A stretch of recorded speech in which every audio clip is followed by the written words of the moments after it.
அன்பின் பிதாவே, இந்த காலை வேலைக்காக உமக்கு நன்றி செலுத்துகிறோம். சர்வ வல்லமையுள்ள கர்த்தர் ஆண்டவரே, ஒருவராய் பெரிய அதிசயங்களை செய்கிற தேவன். இந்த காலை வேளையில எங்களை உடைய சமூகத்துல அர்ப்பணிக்கிறோம். ஆண்டவரே, மை துதிக்கிறோம். நீங்க ஆண்டவரே எங்களுக்குள்ளாய் வாசம் பண்ணி எங்களை போதித்து வழி நடத்தும்படியாய் இந்த காலை வேளையில எங்களை அர்ப்பணிக்கிறோம். இந்த நாளின் வேத தியானத்தை எங்களுக்கு ஆசீர்வதித்து தாங்க. நீங்க எங்க கூட பேசுங்க. நேசிக்கிற இயேசு கிறிஸ்துவின் இனிய நாமத்தில் கேட்கிறோம் பிதாவே, ஆமென். யோவான் 20வது அதிகாரம். வாரத்தின் முதல் நாள் காலையில் அதிக இருட்டோடே மகதலேனாள் மரியாள் கல்லறையினிடத்தில் வந்து கல்லறையை அடைத்திருக்கிற கல் எடுத்து போடப்பட்டிருக்க கண்டாள். இங்க வந்து மகதலேனாள் மரியாளை மட்டும் சொல்லப்பட்டிருக்கு.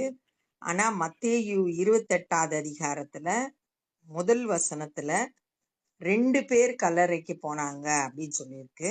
மார்க் 16ல 3 பேர் கல்லறைக்கு போனாங்க, 3 பெண்கள் போனாங்க அப்படின்னு சொல்லியிருக்கு. லூக்கா 24ல சில பெண்கள் கல்லறைக்கு போனாங்க அப்படின்னு சொல்லிட்டு சொல்லப்பட்டிருக்கு. இவங்க வந்து ஏசப்பா மேல வச்சிருந்த அன்புனால கல்லறைக்கு புறப்பட்டு போறத நம்ம பார்க்கிறோம். அங்க வந்து அதிக இருட்டோட அப்படின்னு இருட்டான நேரத்துல கூட அவங்க கல்லறையை தேடி போறாங்க. அந்த கல்லறையில வச்சிருந்த கல்லு வந்து குகை மாதிரி இருக்கும். அதை மூடி வைக்கிறதுக்கு கல் வச்சிருக்காங்க. ஏன்னா மிருகங்கள் உள்ள நுழைஞ்சி அந்த சரீரத்தை இழுத்துறக்கூடாது அப்படின்றதுக்காக, கெட்ட வாசனை வந்து வெளியே வரக்கூடாதுன்றதுக்காக கல்லை வச்சு மூடி இருக்காங்க. ஆனா அந்த கல்லு வந்து இப்ப எடுத்து போடப்பட்டு இருக்க கண்டாள். அந்த கல்லை பெண்களால நகட்ட முடியாது. ஆனா அங்க போகும்போதே அந்த கல்லு வந்து புரட்டி போடப்பட்டு இருக்கு.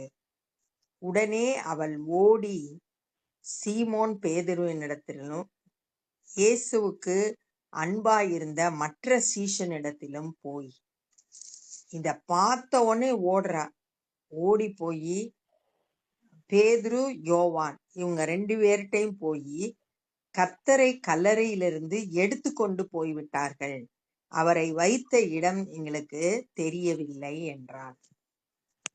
யாரோ எடுத்துட்டு போயிட்டாங்க பாடிய, எங்க கொண்டு போய் வச்சாங்கன்னு தெரியல அப்படின்னு சொல்லிட்டு அந்த இயேசு வந்து உயிர் தெழுந்தார்ன்றத அவங்களால புரிந்து கொள்ள முடியல. யாரோ எடுத்துட்டு போயிட்டாங்க, எங்கேயோ வச்சுட்டாங்க அப்படின்னு சொல்லிட்டு அவ சொல்றான். அப்பொழுது பேதுரும் மற்ற சீஷனும் கல்லறையின் இடத்திற்கு போகும்படி புறப்பட்டு இருவரும் ஒருமித்து ஓடினார்கள். இந்த செய்தியை கேட்ட உடனே பேதுரும் யோவானும் ஓடுறாங்க போய் பார்க்கிறதுக்கு. பேதுருவை பார்க்கிலும் மற்ற சீஷன் துரிதமாய் ஓடி, பேதுருவை விட யோவான் வேகமா ஓடுறாரு. முந்தி கல்லறையின் இடத்தில் வந்து அதற்குள்ளே குனிந்து பார்த்து சீலைகள் கிடக்கிறதை கண்டான். கல்லறையில குனிந்து உள்ள பார்க்கும்போது அங்க சீலை சுற்றி இருந்த அந்த இயேசுவின் சரீரத்தை, மரித்து போன இயேசுவோட சரீரத்துல சுற்றி இருந்த சீலைகளை அங்க பார்த்தான். ஆனாலும் அவன் உள்ளே போகவில்லை. அந்த கல்லறைக்குள்ள போகல, வெளியே நின்று கொண்டிருந்தான். சீமோன் பேதுரு அவனுக்கு பின்னே வந்து கல்லறைக்குள்ளே பிரவேசித்து, சீமோன் பேதுரு வந்து எப்பயும் டக்கு டக்குன்னு செயல்படக்கூடியதை நம்ம நிறைய பகுதியில நம்ம வாசித்திருக்கோம். உடனே பதில் சொல்றத பார்க்கலாம், தைரியமா செயல்படுகிறத சில இடங்கள்ல நம்ம பார்க்கிறோம். இப்ப இந்த கல்லறைக்குள்ள முந்தி போறான். உள்ள போய்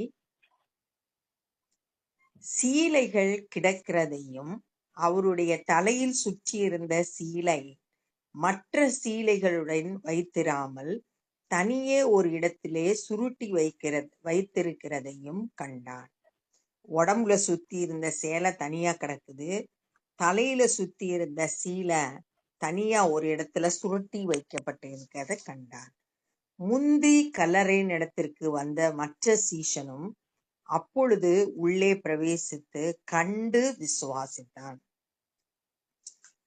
அடுத்து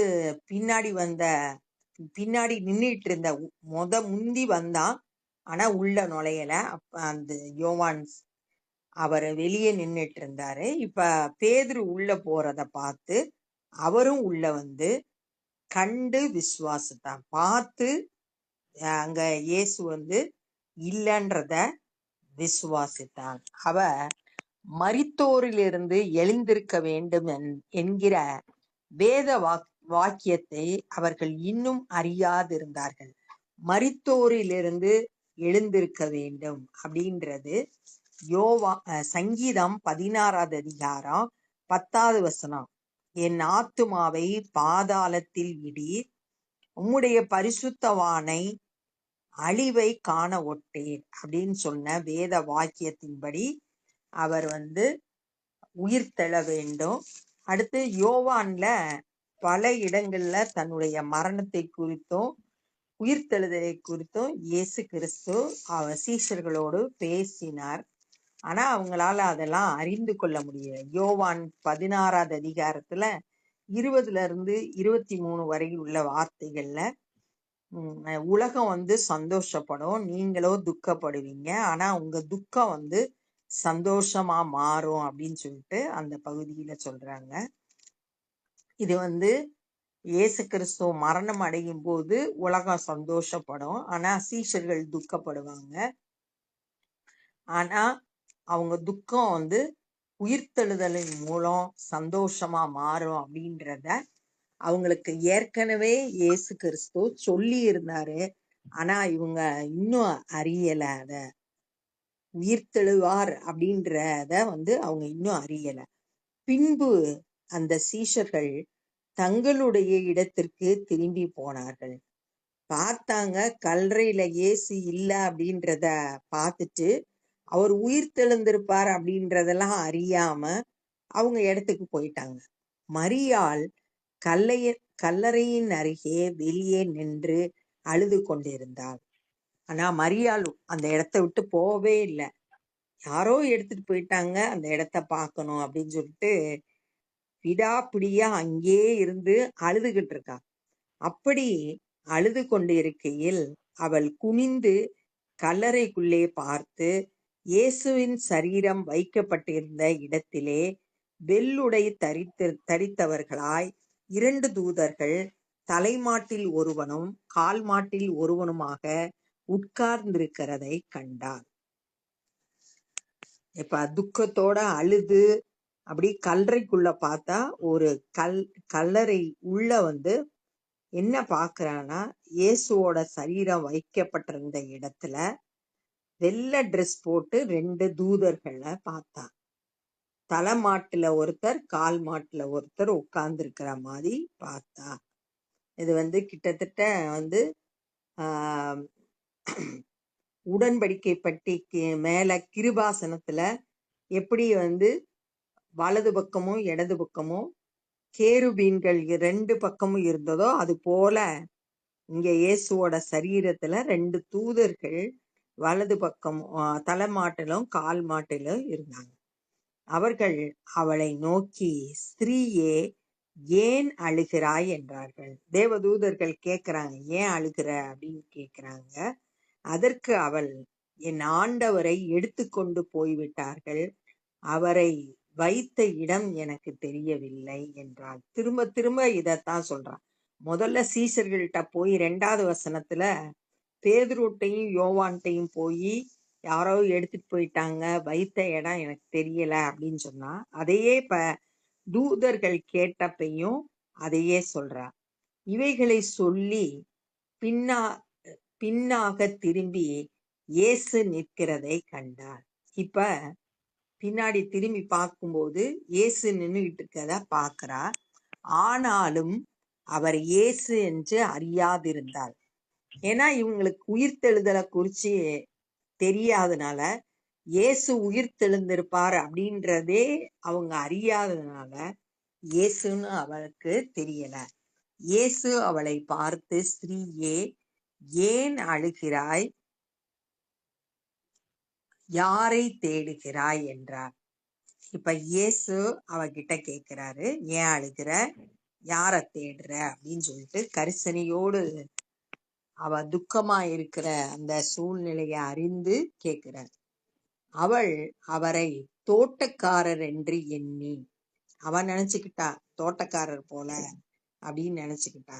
இயேசுவ அறியாததுனால இப்ப கேக்குறாய், ஐயா நீர் அவரை எடுத்துக்கொண்டு போனது உண்டானால் அவரை வைத்த இடத்தை எனக்கு சொல்லும், நான் போய் அவரை எடுத்துக்கொள்ளுவேன். வைத்த இடம் எதுன்னு தெரிஞ்சா நான் போய் எடுத்துட்டு வந்துருவேன் அந்த சரீரத்தை. இதுதான் அவளுடைய எண்ணமா இருந்துச்சு. அதனால அவர்கிட்ட நீங்க தான் எடுத்துட்டு போனீங்கன்னா எனக்கு சொல்லுங்க அப்படின்னு சொல்லிட்டு கேட்கிறான்.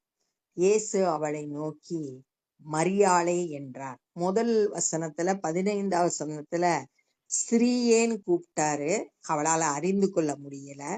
ஆனா இப்ப பேர் சொல்லி கூப்பிடுறார், மரியாளே என்றார். அவள் திரும்பி பார்த்து ரபுனி என்றாள். அதற்கு பேதுருவே போதகரே என்று அர்த்தமா. ரபுனி அப்படின்னா போதகர் அப்படின்னு அர்த்தம். ஏற்கனவே இயேசு கிறிஸ்துடைய சத்தம் எல்லாம் இவளுக்கு தெரியும். இப்ப தன்னுடைய பேர் சொல்லி கூப்பிடும் போது அது இயேசு அப்படின்றத அறிந்து போதகரே அப்படின்னு சொல்லிட்டு கூப்பிடுறத பாக்குறோம். உயிர்த்தெழுந்த இயேசு முதலா மகதலேனாள் மரியாள் தான் சந்தித்தத நம்ம இந்த பகுதியில வாசிக்கிறோம். யாரு அவரை நேசித்து அவரை தேடுறாங்களோ அவங்க அவரை கண்டு கொள்ள முடியும். நம்மளும் ஒவ்வொரு நாளும் ஆண்டவரை தேடி வரும்போது அவருடைய சமூகத்துல நம்ம அவரை பார்க்க முடியும், அவருடைய சத்தத்தை கேட்க முடியும். அப்ப இந்த நாள்ல என்னெல்லாம் கற்றுக்கொண்டோம்னா, அதிக இருட்டோட மகதலேனாள் மரியாள் கல்லறைக்கு போனா அங்க பூட்டி இருந்த கல்லு எடுத்து போடப்பட்டிருந்துச்சு. உடனே போய் பேதுருட்டையும் யோவான்ட்டையும் கல்லறையில இருந்து அவரை யாரோ எடுத்துட்டு போயிட்டாங்க, அவரை எங்க வச்சிருக்காங்கன்னு எனக்கு தெரியல அப்படின்னு சொன்னா, அந்த 2 சீஷர்களும் ஓடி வந்தாங்க. முதல்ல ஓடி வந்தது யோவான். ஆனா கல்லறைக்குள்ள போல வெளியே நின்னு பாத்துக்கிட்டு இருந்தான். ஆனா பேதுரு வந்த உடனே கல்லறைக்குள்ள போய் பார்க்கறான். அங்க சீலைகள் எல்லாம் அப்படியே அங்க சுருட்டி வைக்கப்பட்டிருந்துச்சு. இத பேதுரு உள்ள போனோடனே யோவானும் திரும்ப உள்ள போய் அதை பார்த்து இயேசு அங்க இல்லைன்றத கண்டு விசுவாசிக்கிறான். ஆனா இயேசு மரித்தோரிலிருந்து எழுந்திருக்க வேண்டும்ன்றத அவங்க அறிந்து கொள்ளல. சீஷர்கள் தங்களோட இடத்துக்கு திரும்பி வந்துட்டாங்க. ஆனா மகதலேனாள் மரியாள் அங்கேயே அழுதுகிட்டு இருந்தா. உள்ள கல்லறைக்குள்ள பார்க்கும்போது இயேசு வைக்கப்பட்டிருந்த இடத்துல தலைமாட்டுல ஒரு தூதனும் கால் மாட்டுல ஒரு தூதனும் இருக்கிறத பார்த்தா அவங்க ஸ்திரீயே ஏன் அழுகிறன்னு கேட்டாங்க. உடனே அவ திரும்பவும் சொல்றா, யாரோ எடுத்துட்டு போயிட்டாங்க இயேசுவோட சரீரத்தை, வச்ச இடம் எனக்கு தெரியலன்னு சொல்றா. பின்னாடி திரும்பி பார்க்கும்போது இயேசு அங்க நின்றுட்டு இருந்தாரு. ஆனா இவ இயேசுன்றத அறியல. இயேசு இவர்கிட்ட கேக்குறாரு, ஸ்திரீயே ஏன் அழுகிற, யார தேடுற அப்படின்றப்பையும் திரும்பவும் அவ சொல்றா, யாரோ எடுத்துட்டு போயிட்டாங்க, அவங்க வச்சிருக்க இடம் எனக்கு தெரியல அப்படின்னு சொல்லும்போது இயேசு திரும்ப மரியாளைன்னு கூப்பிட்டோடனே, பேர் சொல்லி கூப்பிட்டோடனே அவ போதகரே அப்படின்னு சொல்லிட்டு சொல்றத தியானிச்சோம். வாஞ்சையோடு விருப்பத்தோடு இயேசுவை தேடி வந்த மகதலேனாள் மரியாள் உயிர்த்தெழுந்த இயேசுவ முதலாவது தரிசித்தாள் அப்படின்றத இந்த நாள்ல நம்ம தியானிச்சோம். நம்மளும் ஒவ்வொரு நாளும் ஆண்டவரை தேடி அவருடைய சமூகத்துக்கு அவரை பார்த்து அவருடைய சத்தத்தை கேட்டு அவர் ஜீவனுள்ள தேவன் என்பதை அறிந்து கொள்ளணும். இப்ப நம்ம ஜெபம் பண்ண போறோம்.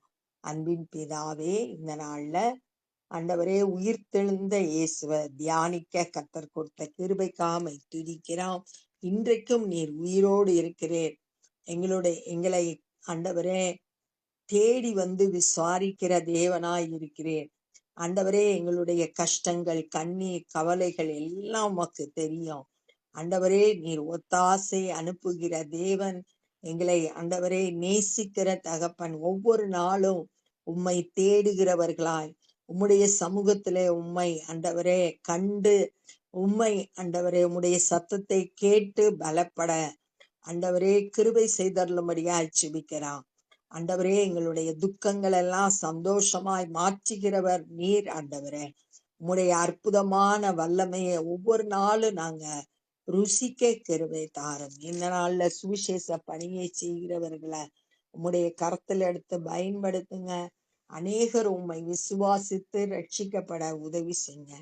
நாங்களும் சுவிசேஷ பணி செய்ய கிருபை தந்து வழி நடத்துங்க. நேசிக்கிற இயேசு கிறிஸ்துவின் இனிய நாமத்தில் கேட்கிறோம் பிதாவே, ஆமே. என் ஆத்துமாவே கர்த்தரை ஸ்தோத்திரி, என் முழு உலகமே பரிசுத்த நாமத்தை ஸ்தோத்திரி. என் ஆத்துமாவே கர்த்தரை ஸ்தோத்திரி, கர்த்தர் செய்த சகல உபகாரங்களை மறவாதே. ஆமே. God bless you.